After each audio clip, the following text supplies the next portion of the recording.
2 years ago, I was in Tokyo. Then I went into a Japanese medicine shop and I bought 麦门冬汤. Yeah, I got it from my husband this time. He was coughing like. Your last trip, you use 麦门冬汤, and then what else you use? This is the 风寒 because it's really a sudden cold weather, and then you got the 风寒感冒. Because starting you really want to like 宣肺. Like open up the lung. Yeah. Sometimes I use 半夏厚朴 also. If let's say it's stress induced, then like They stress that. yeah, then you feel like coughing, but then the flame is just like there. Okay, for some other people is 保和丸, like they cough after they eat.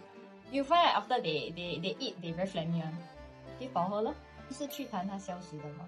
脾是生痰之源嘛，肺是助痰之器嘛。So you just help with their digestion a bit. I feel like it works with kids also because kids tend to like overeat.